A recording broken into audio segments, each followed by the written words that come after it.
Hi students. ഇപ്പോൾ നമ്മൾ ചർച്ച ചെയ്യാൻ പോകുന്ന topic electric field due to uniformly charged spherical shell, uniformly charged spherical conductor. Already നമ്മൾ കണ്ടത് electric field due to isolated point charge, electric field to electric dipole, electric field due to uniformly charged straight wire, electric field due to uniformly charged plane sheet. ഇനി ഈ ചാപ്റ്ററിലെ അവസാന ടോപ്പിക്കാണ് electric field due to uniformly charged spherical conductor. Uniformly charged spherical conductor. Gauss's theorem apply ചെയ്തിട്ടാണ് charge ഡിസ്ട്രിബ്യൂഷന്റെ electric field നമ്മൾ കാണും. Point charge ആണെങ്കിൽ Gauss's theorem apply ചെയ്യേണ്ട കാര്യമില്ല. ഏതൊക്കെയായിരുന്നു? ഇലക്ട്രിക് ഡൈപോളും isolated point charge. But straight വയറും പ്ലെയിൻ ഷീറ്റും ഒക്കെ ചെയ്ത പോലെ തന്നെ ചാർജ് ഡിസ്ട്രിബ്യൂഷൻ ആയതുകൊണ്ട് ഇവിടെയും നമ്മൾ ചെയ്യുന്നത് ഗോസസ് തിയറം അപ്ലൈ ചെയ്തിട്ടാണ് ഏത് കാണുന്നത്? ഇലക്ട്രിക് ഫീൽഡ് കാണുന്നത്. ആരുടെ ഇലക്ട്രിക് ഫീൽഡാണ് കണ്ടുപിടിക്കാൻ പോണത്? Uniformly charged spherical conductor. ശ്രദ്ധിക്കുക കേട്ടോ. Consider a spherical conductor. സ്ഫിയറിന്റെ രൂപത്തിലുള്ള ഒരു കണ്ടക്ടർ, പന്തിന്റെ രൂപത്തിലുള്ള കണ്ടക്ടർ, ഉള്ളുപൊള്ളയായ പന്ത്. അതൊരു കണ്ടക്ടറാണ്. ഉള്ളുപൊള്ളയായ ഒരു പന്ത, ആ രൂപത്തിലുള്ള ഒരു കണ്ടക്ടറിനെ സങ്കല്പിക്കുക, ഒരു പന്തിനെ സങ്കല്പിക്കുക. അതൊരു കണ്ടക്ടർ കൊണ്ട് ഉണ്ടാക്കിയതാണെന്ന് വിചാരിക്കുക. അതിനുള്ളിലൊന്നുമില്ല, എയറാണ്. ആ സർഫസിൽ മാത്രം, ആ പന്തിന്റെ മുകളിൽ മാത്രം ചാർജ് ഡിസ്ട്രിബ്യൂട്ട് ചെയ്തിട്ടുള്ളതാണ്. പോസിറ്റീവ്ലി ചാർജ്ഡ് സ്പെറിക്കൽ ഷെല്ലാണ് ഞാൻ കാണിച്ചിരിക്കുന്നത്. ഇനി എങ്ങനെയാണ് ഡിസ്ട്രിബ്യൂട്ട് ചെയ്തത്? നമ്മൾ മുമ്പൊക്കെ ചർച്ച ചെയ്ത പോലെ തന്നെ യൂണിഫോം ആയാണ് ചാർജിനെ ഡിസ്ട്രിബ്യൂട്ട് ചെയ്തത്. അപ്പൊ യൂണിഫോം ചാർജ് ഡെൻസിറ്റി എന്ന് പറയുന്ന ഒരു സാധനം വേണ്ടി വരുമല്ലോ. സർഫസിലെ ചാർജ് തന്നെയാണ്. വീണ്ടും സർഫസിന്റെ മുകളിലാണ് ചാർജ് കൊടുത്തിരിക്കുന്നത്. അപ്പൊ പ്ലെയിൻ ഷീറ്റിൽ ചെയ്ത പോലെ തന്നെ ഇവിടെയും സർഫസ് ചാർജ് ഡെൻസിറ്റി എന്ന് പറയുന്ന ഫിസിക്കൽ ക്വാണ്ടിറ്റി വേണം. ഏതാണ് സർഫസ് ചാർജ് ഡെൻസിറ്റി? കഴിഞ്ഞ ടോപ്പിക്കിൽ ഉപയോഗിച്ചതാണ് സിഗ്മ. അപ്പൊ ഇവിടെയും സർഫസ് ചാർജ് ഡെൻസിറ്റിന്റെ സിഗ്മ. നോക്കൂ, ഈ ഷെല്ലിന്റെ മൊത്തം ചാർജ് ക്യാപിറ്റൽ ആർ ആണെന്ന് വിചാരിക്കും. സോറി, ക്യാപിറ്റൽ ക്യൂ ആണെന്ന് വിചാരിക്കും. ഷെല്ലിന്റെ മൊത്തം charge capital Q, positive charge ആണ്. ഈ ഷെല്ലിന്റെ റേഡിയസ്, ഷെൽ എന്ന് ഞാൻ വിളിക്കാൻ കാരണം സ്പെറിക്കൽ കണ്ടക്ടറിനെ ഷെൽ എന്ന് വിളിക്കും. അപ്പൊ ആ സ്പെറിക്കൽ ഷെല്ലിന്റെ സ്പെറിക്കൽ കണ്ടക്ടറിന്റെ റേഡിയസ് ക്യാപിറ്റൽ ആർ ആണ്. മൊത്തം ചാർജ് ക്യാപിറ്റൽ ക്യൂ ആണ്. ഈ ക്യാപിറ്റൽ ക്യൂ ഈക്വൽ ആയിട്ടാണ് ഡിസ്ട്രിബ്യൂട്ട് ചെയ്തത്. എല്ലാ ഭാഗത്തും ഒരേപോലെയാണ് വിതരണം ചെയ്യപ്പെട്ടിരിക്കുന്നത്. അതുകൊണ്ട് surface charge density sigma is equal to നേരത്തെ പറഞ്ഞ പോലെ Q divided by A, total charge divided by total area. Capital R radius ഉള്ള ഈ പന്തിന്റെ ഏരിയ എത്രയായിരിക്കും വരിക? സർഫസ് ഏരിയ എത്രയായിരിക്കും വരിക? 4π capital R square. So Q divided by 4π capital R square. ഈ പന്തിനെ മാത്രം നോക്കിയാൽ മതി കേട്ടോ, പുറത്തുള്ളത് നോക്കണ്ട. അപ്പോൾ ആ സ്പെറിക്കൽ ഷെല്ലിന്റെ surface charge density total charge divide by total area Q divide by 4π R square. തിരിച്ച് നമുക്ക് ചാർജ് കാണാൻ പറഞ്ഞാൽ ചാർജ് ക്യൂ ഇസിക്കൽ ടു മൊത്തം ഷെല്ലിന്റെ ചാർജ് എത്രയാന്ന് വെച്ചാൽ എത്രയോ ഉത്തരം? Sigma into 4π R square, where sigma is surface charge density, R is radius of that spherical conductor, Q is total charge on that conductor. അപ്പൊ ഇങ്ങനെയുള്ള സമയത്ത് നമുക്ക് വീണ്ടും കാണേണ്ടത് ആരെ കാണേണ്ടത്? ഇലക്ട്രിക് ഫീൽഡ് ഇന്റൻസിറ്റി കാണണം. ഇലക്ട്രിക് ഫീൽഡ് ഇന്റൻസിറ്റി കാണുന്ന കേസിൽ നമ്മൾ എപ്പോഴും പറയുന്ന പോലെ ഒരു പോയിന്റിനെ അസ്യൂം ചെയ്യും. ഇവിടെ നമ്മൾ ഇതാ ഒരു പോയിന്റിനെ എടുത്തിട്ടുണ്ട്. P is A point. ഈ പി എന്നുള്ള പോയിന്റിലാണ് ഇലക്ട്രിക് ഫീൽഡ് കാണേണ്ടത്. ആരുണ്ടാക്കിയ ഇലക്ട്രിക് ഫീൽഡ് കാണേണ്ടത്? ഈ സ്പെറിക്കൽ കണ്ടക്ടർ ഉണ്ടാക്കിയ ഇലക്ട്രിക് ഫീൽഡ് കാണും. ഇപ്പൊ നമ്മൾ കാണിച്ച P is outside the shell. ആ പന്തിന്റെ പുറത്തുള്ള പോയിന്റാണ് പി. അപ്പൊ പി എന്നുള്ള പോയിന്റ് ഈ ഷെല്ലിന്റെ പുറത്താണ്. ഈ പിയിലേക്കുള്ള ദൂരം എപ്പോഴും നമ്മൾ പറയാറുണ്ടല്ലോ സ്മോൾ ആർ ആണ്. അപ്പൊ ഇവിടെ സ്മോൾ ആർ ആണ് പിയിലേക്കുള്ള ദൂരം. എവിടുന്ന് അളക്കണ്? From the centre of the shell. ഷെല്ലിന്റെ സെന്ററിൽ നിന്ന് പി എന്നുള്ള റിക്വയർഡ് പോയിന്റിലേക്കുള്ള ദൂരമാണ് സ്മോൾ ആർ. മാറരുത്. Capital R is radius of the spherical conductor, small r is distance of the point from the centre of the spherical conductor. അപ്പൊ P എന്നുള്ള പോയിന്റിലെ ഇലക്ട്രിക് ഫീൽഡ് കാണും. വീണ്ടും ഗോസസ് തിയറം അപ്ലൈ ചെയ്യണമെങ്കിൽ ആര് വേണം? ഒരു ക്ലോസ്ഡ് സർഫസ് വേണം. ക്ലോസ്ഡ് സർഫസ് സ്ട്രെയിറ്റ് വയറിലും പ്ലെയിൻ ഷീറ്റിലും നമ്മൾ അസ്യൂം ചെയ്തത് സിലിണ്ടറിക്കൽ ആയിരുന്നു. പക്ഷെ ഇവിടെ നമ്മൾ എടുക്കുന്ന ഗോസിയൻ സർഫസ് ഇത് സ്പെറിക്കൽ ആയതുകൊണ്ട് ഇവിടെ സിമെട്രിക് ആയിട്ടുള്ള ഷേപ്പാണ് നമുക്ക് എളുപ്പം. അതുകൊണ്ട് സ്പെറിക്കൽ സർഫസ് ആണ് ഏതായിട്ട് എടുക്കുക? ഗോസിയൻ സർഫസ് ആയിട്ട് എടുക്കുക. ഗോസസ് തിയറം അപ്ലൈ ചെയ്യാൻ എടുക്കുന്ന ക്ലോസ്ഡ് സർഫസ് ഇവിടെ ഒരു സ്ഫിയർ ആണ്. ആ സ്ഫിയറിന്റെ മുകളിൽ ആരുണ്ടാവണം? നമ്മൾ റിക്വയർഡ് പോയിന്റ് പി ഉണ്ടാവണം. അപ്പൊ പി സർഫസിൽ ഇരിക്കുന്ന രൂപത്തിൽ ഒരു സ്ഫിയറിനെ സങ്കല്പിക്കുക. ഇതാ, ആ സ്ഫിയറിന്റെ റേഡിയസ് സ്മോൾ ആർ ആയിരിക്കും. കാരണം പിയിലേക്ക് സെന്റർ എന്നുള്ള ദൂരം സ്മോൾ ആർ ആണ്. അപ്പൊ സ്മോൾ ആർ റേഡിയസ് ഉള്ള ഒരു സ്ഫിയർ ആണ് നമ്മളുടെ ഈ ഡോട്ടഡ് ആയിട്ടുള്ള സ്ഫിയർ ആണ് ഗോസിയൻ സ്ഫിയർ. അതിന്റെ റേഡിയസ് സ്മോൾ ആർ, അവിടെയാണ് നമ്മളുടെ പോയിന്റ് പി ഉള്ളത്. അപ്പൊ നമുക്ക് കാണേണ്ടത് പി എന്നുള്ള പോയിന്റിലെ ഇലക്ട്രിക് ഫീൽഡ് കാണാൻ വേണ്ടി ആദ്യം ഞാൻ ഈ ഗോസിയൻ സർഫസിൽ ഇലക്ട്രിക് ഫ്ലക്സ് കാണുന്നു, ഗോസസ് തിയറം അപ്ലൈ ചെയ്യുന്നു. ഗോസസ് തിയറം അപ്ലൈ ചെയ്താൽ നിങ്ങൾക്കറിയാം by Gauss's theorem phi is equal to 1 by epsilon 0 times charge enclosed by the surface. അപ്പൊ ഇവിടെ Q ആണ് ഈ മൊത്തം ഗോസിയൻ സർഫസിന്റെ ഉള്ളിൽ നമ്മളെ ഷെല്ല് ഇരിക്കുന്നത്. അപ്പൊ ഷെല്ലിന്റെ ചാർജ് ക്യാപിറ്റൽ Q ആണ്.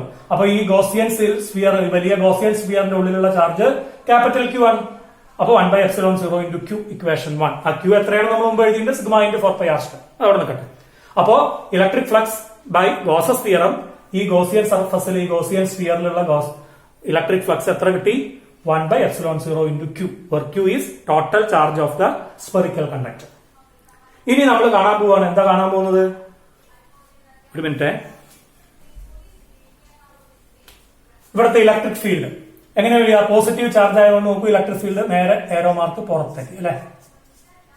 ഇവിടെയാണെങ്കിലോ ഒക്കെ ഏരോ മാർക്ക് പുറത്തേക്ക്, ഒക്കെ ഏരോ മാർക്ക് പുറത്തേക്ക്. അപ്പൊ ഇങ്ങനെയായിരിക്കും ഇലക്ട്രിക് ഫീൽഡ് ഉണ്ടാവുക. ഓക്കെ, അപ്പൊ ഇലക്ട്രിക് ഫീൽഡ് ഈ കാണുന്ന പോലെ പുറത്തേക്ക് ഏരോ മാർക്ക് ഉണ്ടോ? അപ്പൊ അങ്ങനെയാണെങ്കിൽ ഇലക്ട്രിക് ഫീൽഡ് എപ്പോഴും ഈ സർഫസിന് നോർമൽ ആണല്ലോ. ഈ സർഫസിന് നോർമൽ ആണ്, ഇവിടുത്തെ സർഫസിന് നോർമൽ ആണ്, ഈ സർഫസിന് നോർമൽ ആണ്, ഈ സർഫസിന് നോർമൽ ആണ്. എപ്പോഴും നമ്മുടെ ഗോസിയൻ സ്ഫിയറിന്റെ നോർമൽ ആണ് ഇലക്ട്രിക് ഫീൽഡ്. അതുകൊണ്ട് തന്നെ ഫ്ലക്സ് എന്തായിരിക്കും? ഒരു സർഫസിന് ഇലക്ട്രിക് ഫീൽഡ് നോർമൽ ആണെങ്കിൽ electric flux is maximum. Therefore എന്തായി കിട്ടി? Flux is equal to electric field into area. Maximum ആണ് ഇലക്ട്രിക് ഫീൽഡ് ഇൻറ്റു ഏരിയ. എത്രയാണ് ഏരിയ നോക്കൂ? ഈ വലിയ ഗോസിയൻ സർഫസിന്റെ ഏരിയ, അതിന്റെ റേഡിയസ് സ്മോൾ ആർ ആണെങ്കിൽ വലിയ ഗോസിയൻ സർഫസിന്റെ area 4 pi small R square ആയിരിക്കും. അപ്പൊ electric flux is equal to E into 4 pi r square. നമ്മുടെ ഗോസിയൻ സർഫസിലാണ് പി എന്നുള്ള പോയിന്റ് ഉള്ളത്. ആ പി എന്നുള്ള പോയിന്റ് ഉൾക്കൊള്ളുന്ന രൂപത്തില് സ്മോൾ ആർ റേഡിയസ് ആയി എടുത്ത ആ ഗോസിയൻ സ്ഫിയറിലെ ടോട്ടൽ ഫ്ലക്സ് മാക്സിമം ആണ്. കാരണം ഇലക്ട്രിക് ഫീൽഡും സർഫസും എപ്പോഴും നോർമൽ ആണ്. അതുകൊണ്ട് ഇലക്ട്രിക് ഫ്ലക്സ് കാണാനുള്ള വഴി ഇലക്ട്രിക് ഫീൽഡ് ഇൻറ്റു ഏരിയ. ഏരിയയുടെ സ്ഥാനത്ത് ഈ ഗോസിയൻ സ്ഫിയറിന്റെ area 4 pi small R square ആണ്. Therefore E into 4 pi r square ആണ് 5. അപ്പൊ ഇവിടെ ഇലക്ട്രിക് ഫ്ലക്സ് കിട്ടി. നേരത്തെ ഗോസസ് തിയറം അപ്ലൈ ചെയ്ത് 1 by epsilon 0 Q എന്ന് എഴുതി വെച്ചിട്ടുണ്ട്.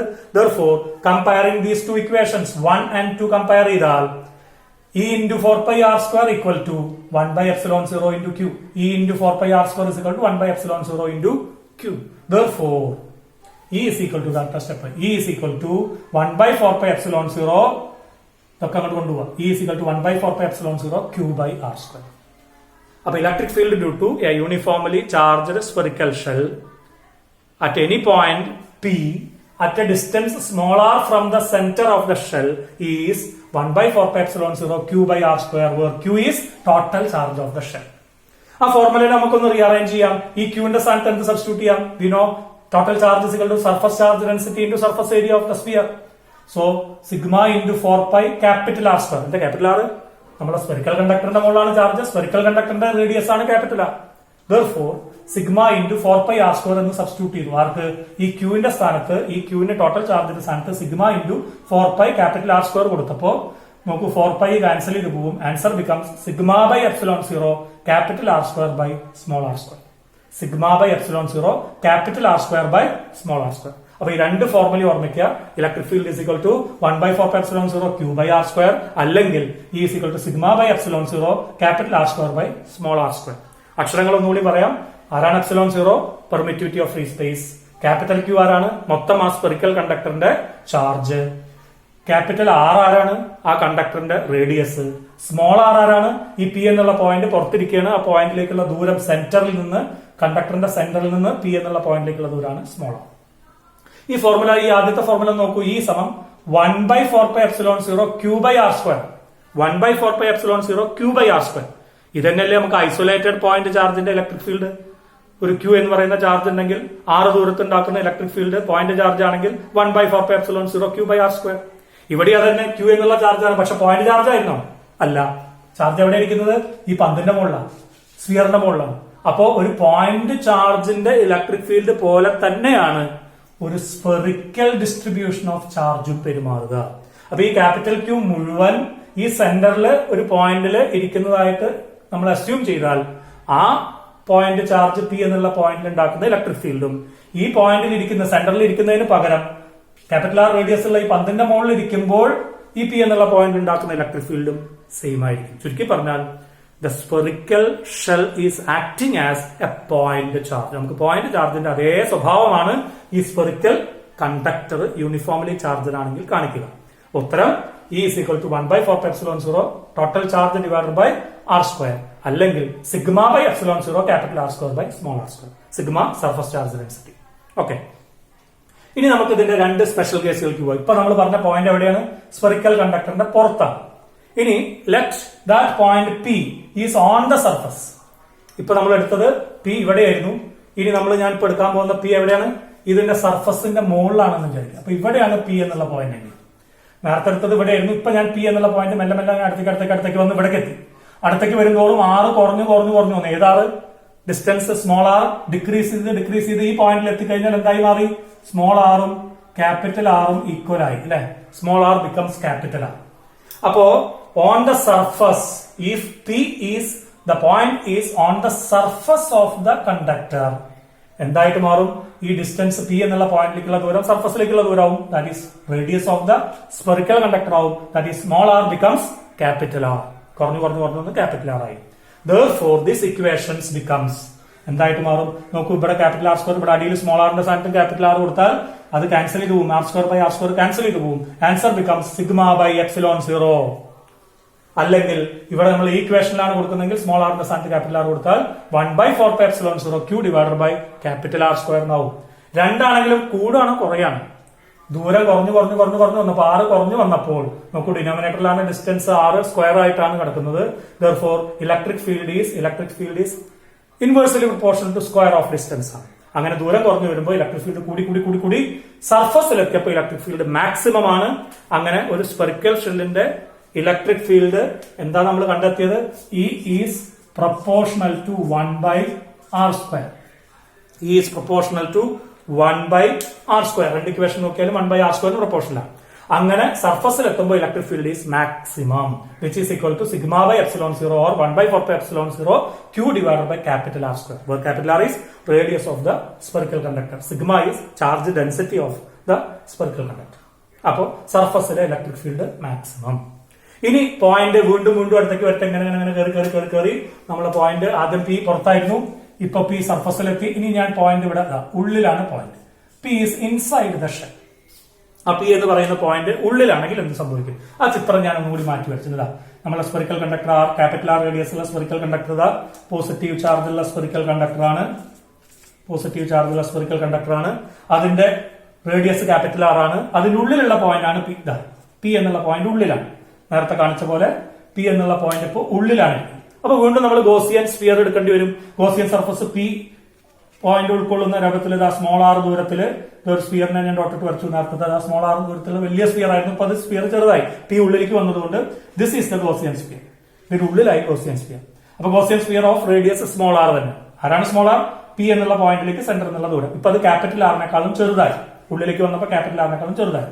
അപ്പൊ നോക്കൂ, ഈ നമ്മളെ ഗോസിയൻ സർഫസിന്റെ ഉള്ളില് ഇപ്പൊ വല്ല ചാർജ് ഉണ്ടോ? നേരത്തെ ഗോസിയൻ സർഫസ് ഇതായിരുന്നു, അപ്പോ ചാർജ് മുഴുവൻ ഇവിടെ ഉള്ളിലായിരുന്നു. പക്ഷെ ഇപ്പൊ ഗോസിയൻ സർഫസ് ഉള്ളിൽ പോയി. അതുകൊണ്ട് ചാർജ് മുഴുവൻ ഇരിക്കുന്നത് എവിടെയാ? ഗോസിയൻ സർഫസിന്റെ പുറത്താണ് നമ്മളെ സ്ഫെറിക്കൽ കണ്ടക്ടർ. അപ്പൊ ഗോസിയൻ സർഫസ് ആയിട്ടുള്ള സ്മോൾ ആർ റേഡിയസ് ഉള്ള ഈ സ്ഫിയറിന്റെ ഉള്ളില് ഒരു ചാർജും ഇല്ല. Net charge inside the Gaussian sphere now is 0. അതുകൊണ്ട് തന്നെ ഈ ഗോസിയൻ സർഫസിലെ ഫ്ലക്സ് എത്രയായിരിക്കും? Phi is equal to 1/epsilon 0 into net charge enclosed, that is 0, that becomes 0. So electric flux inside this Gaussian surface is 0. Electric flux 0 മാറി.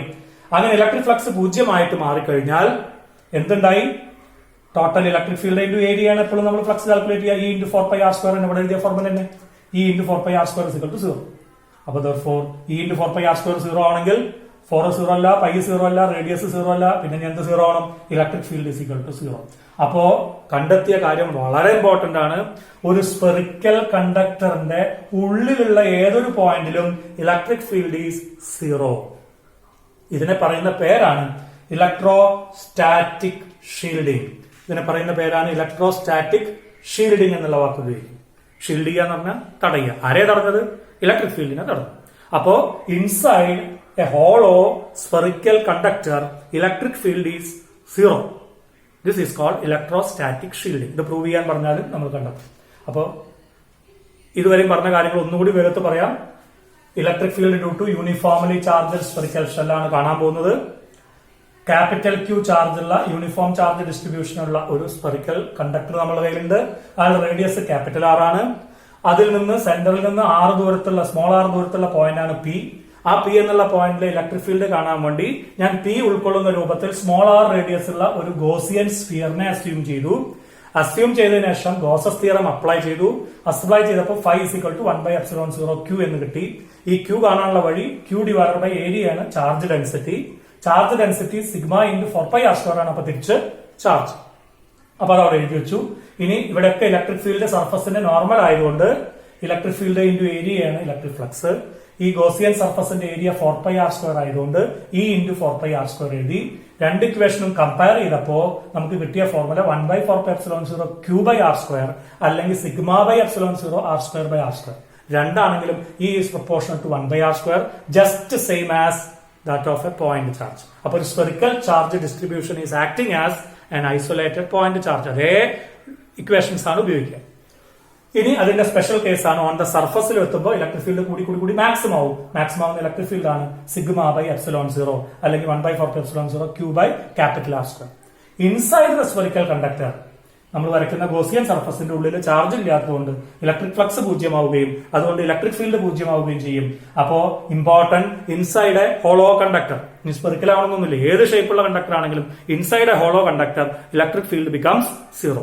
This vanishing of electric field inside a hollow conductor is called electrostatic shielding. Electrostatic shielding.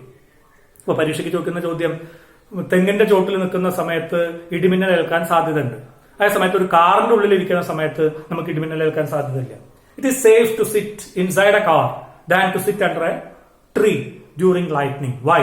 Answer is inside a car we are sitting in a hollow conductor. Car is a hollow conductor ആണ്. Hollow കണ്ടക്ടറിന്റെ ഉള്ളിലിരിക്കുന്ന സമയത്ത് electric field പൂജ്യമാണ്. അതുകൊണ്ട് നമുക്ക് shock അടിക്കില്ല, lightning അടിക്കില്ല. അപ്പൊ sitting inside a car is safe because it is acting as a hollow conductor. അപ്പം പോയിന്റ് എഴുതുന്നത് ഇലക്ട്രോസ്റ്റാറ്റിക് ഷീൽഡിംഗ് ആണ്. ഉള്ളിലെ ഇലക്ട്രിക് ഫീൽഡ് സീറോ. ഹോളോ കണ്ടക്ടറിന്റെ ഉള്ളിലെ ഇലക്ട്രിക് ഫീൽഡ് പൂജ്യമാണ്. ഇതേപോലെ പരീക്ഷയ്ക്ക് വേറൊരു ചോദ്യം ചോദിച്ചതാണ്. എന്താ ചോദിച്ചത്?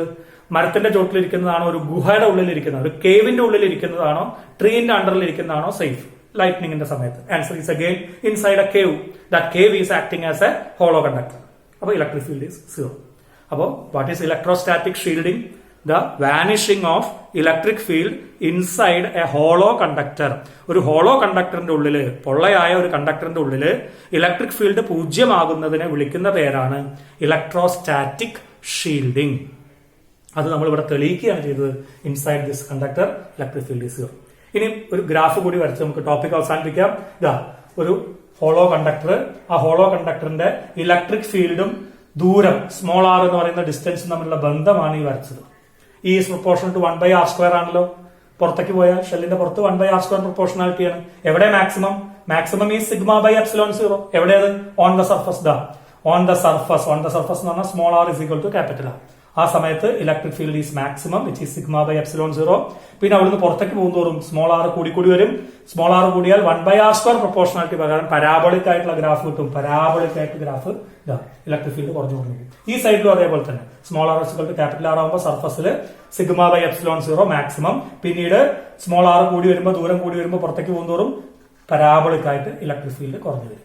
ഇൻസൈഡ് ദ ഷെൽ എന്ന് പറഞ്ഞാൽ സ്മോൾ ആർ ക്യാപിറ്റൽ ആറിനെക്കാളും ചെറുതാവും. അതായത് ഈ ഉൾഭാഗത്തൊക്കെ നോക്കൂ electric field E is equal to 0. അപ്പൊ electric field inside the shell 0 ആണ്. സർഫസിൽ σ/ε0 മാക്സിമം ആണ്. പുറത്തേക്ക് പോകുന്നതോറും 1/r² പ്രൊപ്പോർഷണാലിറ്റി കാരണം പരാബോളിക് ആയിട്ടുള്ള ഗ്രാഫ് കുറഞ്ഞു കിട്ടും. ഈ ഗ്രാഫും പരീക്ഷയ്ക്ക് ചോദിക്കുന്നതാണ്, ഇമ്പോർട്ടന്റ് ആണ്, ശ്രദ്ധിക്കുക. അപ്പോ ഇന്നത്തെ ക്ലാസ് എല്ലാവർക്കും മനസ്സിലായി വിചാരിക്കുന്നു. യൂണിഫോംലി ചാർജ്ഡ് സ്ഫെറിക്കൽ ഷെല്ലിന്റെ ഇലക്ട്രിക് ഫീൽഡിന്റെ പല വശങ്ങളാണ് ഗോസസ് തിയറം അപ്ലൈ ചെയ്തുകൊണ്ട് നമ്മൾ കണ്ടത്. ഇതോടുകൂടിയിട്ട് നമ്മളുടെ ഈ ചാപ്റ്റർ, എന്തായിരുന്നു ചാപ്റ്ററിന്റെ പേര്? ഫസ്റ്റ് ചാപ്റ്റർ ആണ് ഇലക്ട്രിക് ചാർജസ് ആൻഡ് ഫീൽഡ്സ് എന്ന് പറയുന്ന ചാപ്റ്റർ തീരുകയാണ്. ഇപ്പൊ നമ്മൾ കണ്ടെത്തിയത് ഇലക്ട്രിക് ഫീൽഡ് കണ്ടെത്തി. ആരൊക്കെ കാരണമുള്ള ഇലക്ട്രിക് ഫീൽഡ് കണ്ടെത്തിയത് isolated point charge, electric dipole, uniformly charged straight wire, പിന്നെയോ uniformly charged plane sheet, and finally uniformly charged spherical conductor. ഇതിന്റെ ഒക്കെ ഫോർമുലകൾ ഓർമ്മിച്ചു വെക്കുക. ഈ പ്രൊപ്പോർഷണൽ ടു 1/r² ഉണ്ടായിരുന്നു, ഈ പ്രൊപ്പോർഷണൽ ടു 1/r³ ഉണ്ടായിരുന്നു, ഈ പ്രൊപ്പോർഷണൽ ടു 1/r ഉണ്ടായിരുന്നു, ഈ ഇൻഡിപെൻഡന്റ് ഓഫ് r ഉണ്ടായിരുന്നു, ഇപ്പൊ ഈ പ്രൊപ്പോർഷണൽ ടു വീണ്ടും 1/r². അപ്പൊ ഇത്രയും കാര്യങ്ങൾ, ബന്ധങ്ങൾ ഓർമ്മിക്കുക, ഫോർമുലകൾ ബൈഹാർട്ട് പഠിക്കുക, ഡെറിവേഷൻസിന്റെയും ചുരുങ്ങിയ സ്റ്റെപ്പുകളിൽ ഓർമ്മിക്കുക, ഈ ഗ്രാഫുകൾ ഓർമ്മിക്കുക. ഇത്രയൊക്കെ ചെയ്തു കഴിഞ്ഞാൽ നമ്മൾ ഈ ചാപ്റ്ററിനെ കുറിച്ച് ഏകദേശം ഒരു ഐഡിയ ആവും. ഇനി ബാക്കി നമുക്ക് പിന്നീട് അടുത്ത ക്ലാസ്സിൽ ചർച്ച ചെയ്യാം. Okay, thank you.